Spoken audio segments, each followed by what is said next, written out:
beraber Bursa huzurlu pideli köfte yapacağız. Hadi başlayalım. Soğan rendelenmiş ve suyu sıkılmış ve 2 diş sarımsakla beraber köftemizi atıyoruz.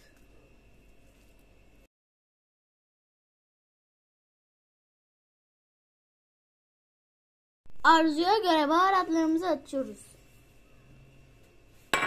Yarım çay bardağı sıvı yağımızı döküyoruz.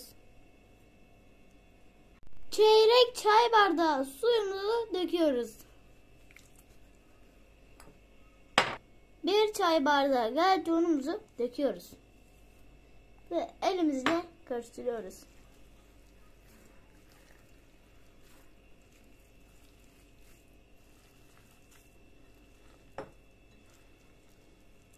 Bir saat dışarıda bekletiyoruz. Burada bıçak olduğu için annem balonlarımızı küp küp doğruyoruz.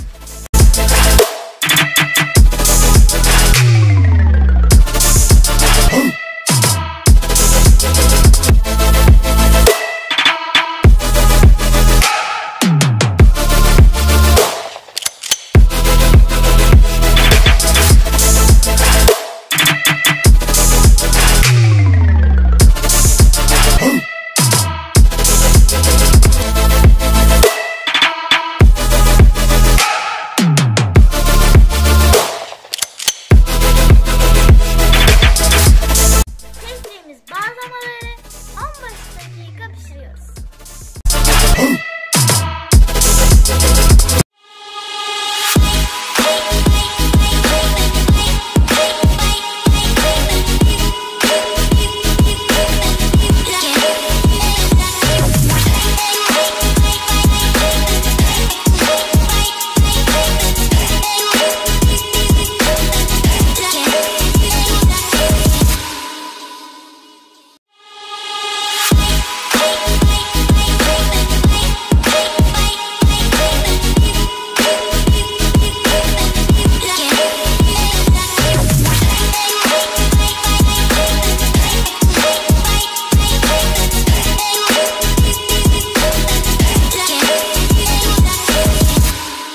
İşte geldik, en güzel köfteleri hazırlıyoruz.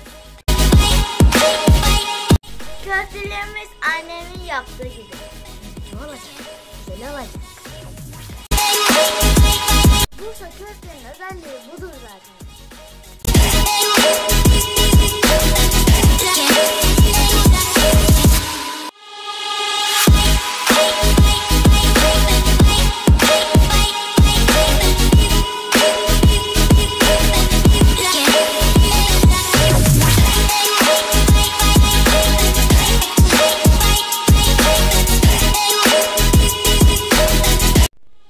Yağımızı koyuyoruz.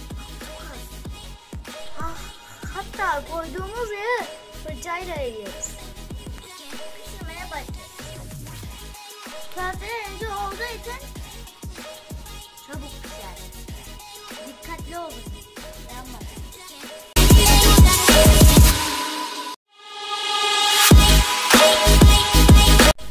Görüntüye bakın.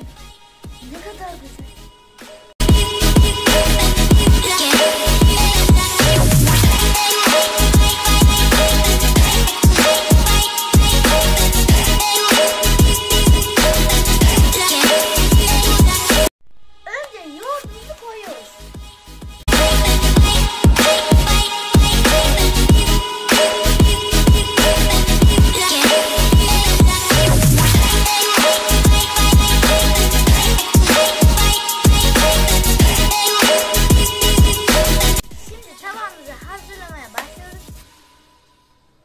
Sosumuzu döküyoruz.